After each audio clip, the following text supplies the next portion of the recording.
Steel Plaza. Please stand clear of the doors. Steel Plaza podcast right back here on the Steel Plaza Network. And today joining us we have Fran Petro from Fran's Fallout Shelter. How's everybody doing? All right. And John Waugh. Hey, how's everybody doing? John's here with us to talk a little bit about what's going on in politics and what's going on here in our state, here in our districts. And once again, we thank you for tuning in. We thank you for telling a friend. And as always, we love your support.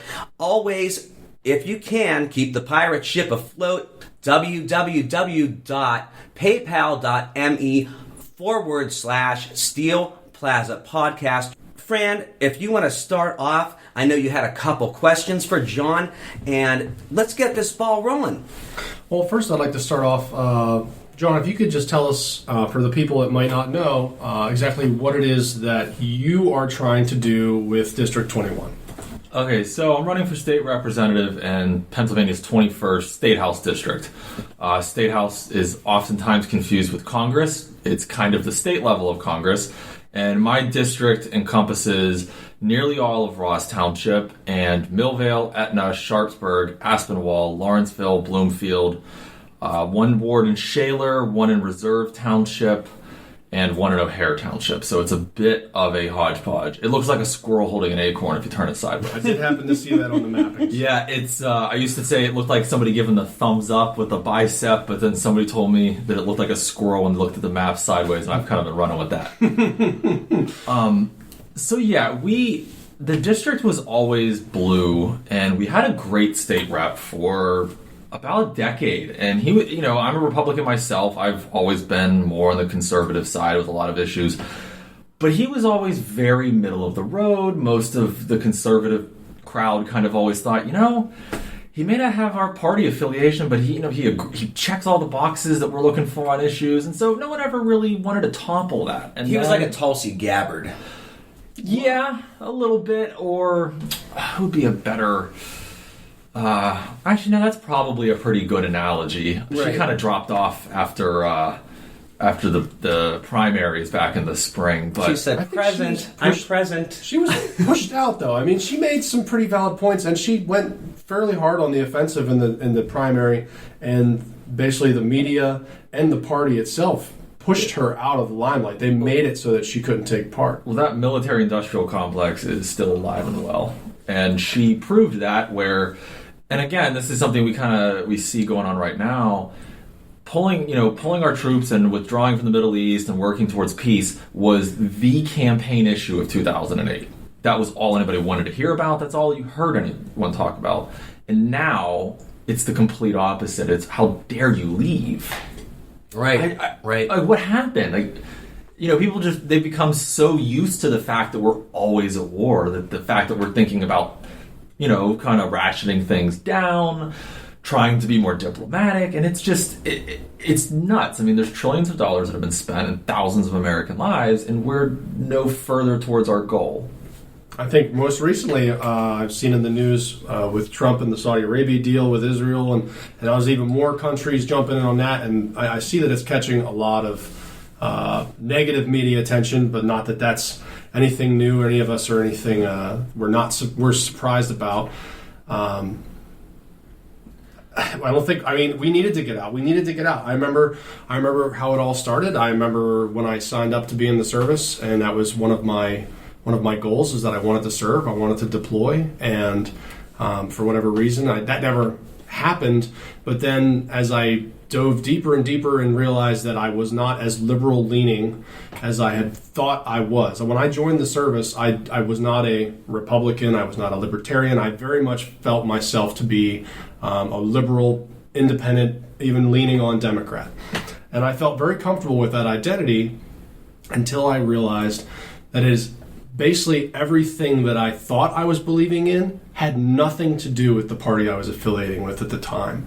And it was doing nothing to end the cause and bring anybody home and finish the war. How could they go on national television and be in multiple media spotlights, printed, internet, social media, YouTube. I mean, basically everything was saying, we want out, we want out. And they were the first ones to jump on the bandwagon, literally screaming, no, we need to stay, no, we need to stay. I totally agree with that. Yeah, and like kind of my journey, I mean, I never went into the military. In hindsight, I wish I'd either gone into the military or trades or in a progression of those two. Just hindsight's always 20/20 with how you wish your life had gone in terms of realizing the cost of college and all of that.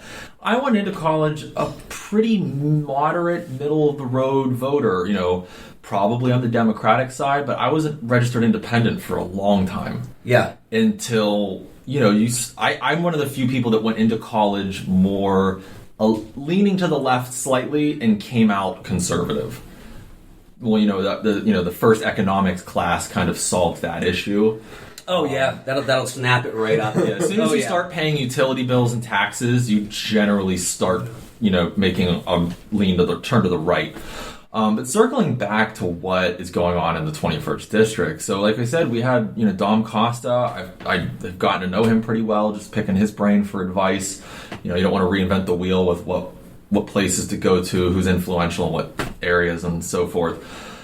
But, you know, and then in 2018, we have, you know, my current opponent, Sarah, who came in here with this DSA bandwagon because 2018 was the year of the socialist woman. Right. You know, you have all of these AOC, lights. The 5.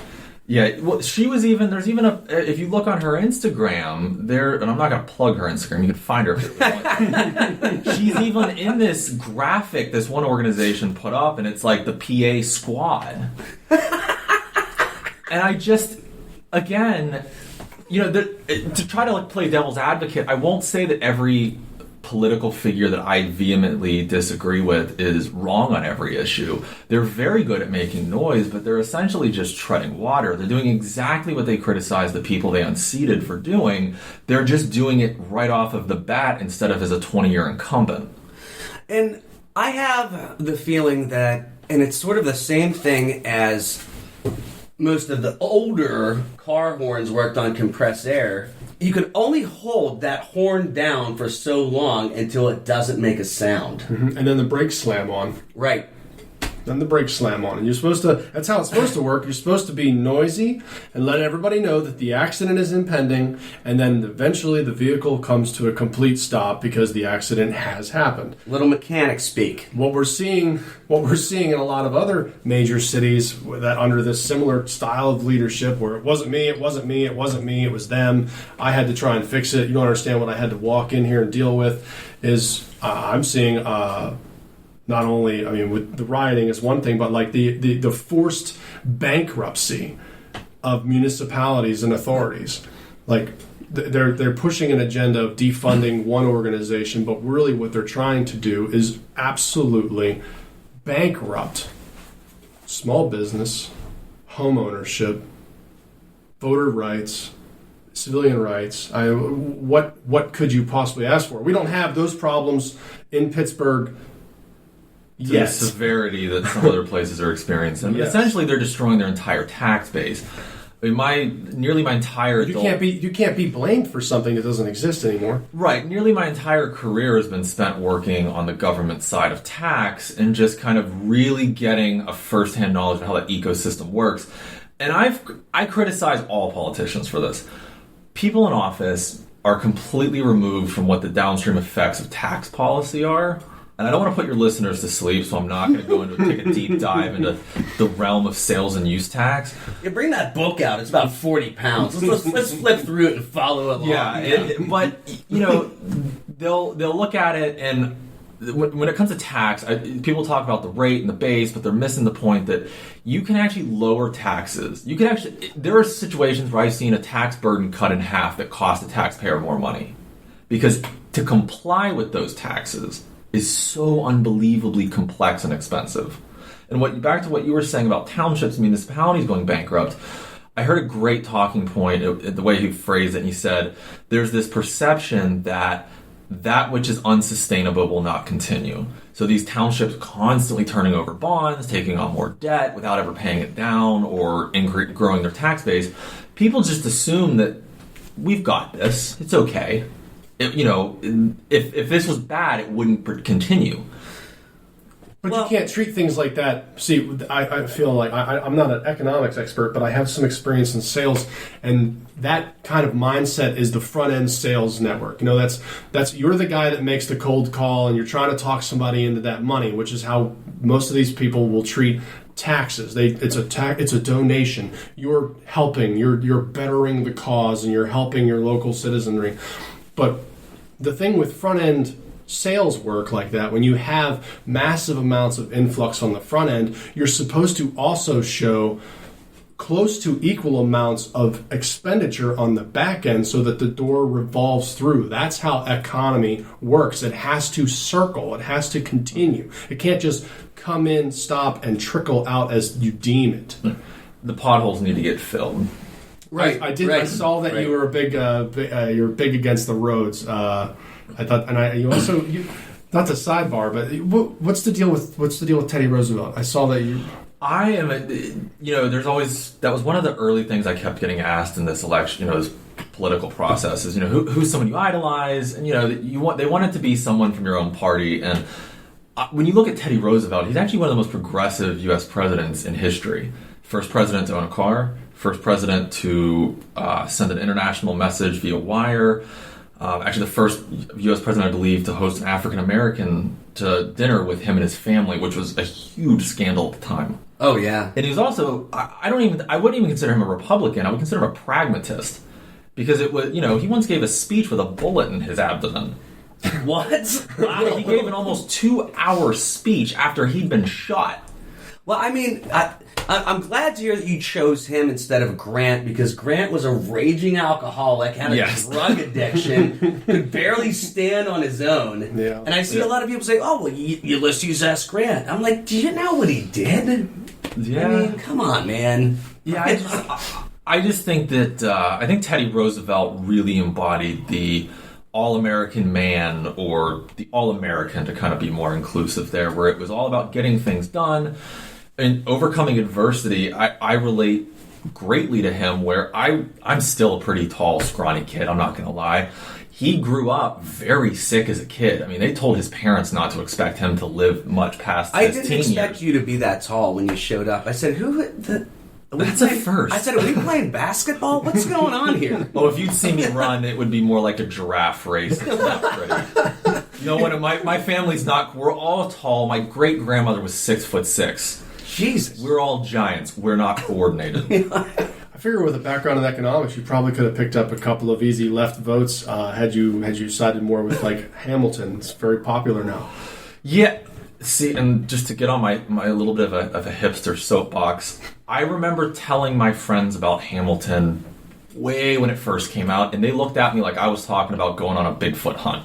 I go, hey, there's this great Broadway musical, like you should check out the soundtrack. It's, the Founding Fathers and the American Revolution told through hip-hop. Huh. And they laughed. And then fast forward 6 months, like, have you seen this? I'm like, yeah. You remember when I tried to bring this up to you guys like 6 months ago and you laughed at me? Very powerful. I'll tell you what, that's what Fran said. Fran said, you got to check it out. I said, if it's not Jesus Christ Superstar Part 2, I don't want to hear it. I'm going to look at it. It's an emotional play. Yeah. And I've seen it, I saw it in D.C. I used to travel quite a lot for my job. I saw it in D.C. and I saw it in Chicago. And it was... At both times, and now I've seen it on Disney Plus. There's 3 different casts, and they're all different, but they're all, no one is better than the other. But the emotion that it pulls out of you, and especially in person with the bass and the audio, it's the most complex Broadway musical ever from a sound engineering standpoint. I go down the YouTube rabbit hole with just random videos. Even the stage design, I saw when they performed it in Pittsburgh, but then I saw a live broadcast that they had done in the actual New York Broadway scene, and just the way that the stage was revolving with the music and lights. I mean, it really was just... It's like a character itself. Very powerful message. We definitely sidebarred on some things. Okay, so... Right. You were talking, before I ran us on a tangent, you were talking about A little bit about Jesus Christ Superstar Part 2. Why isn't there one? No, that was me. That was you. Yeah, that was me. definitely Okay. you. So the other incumbent, your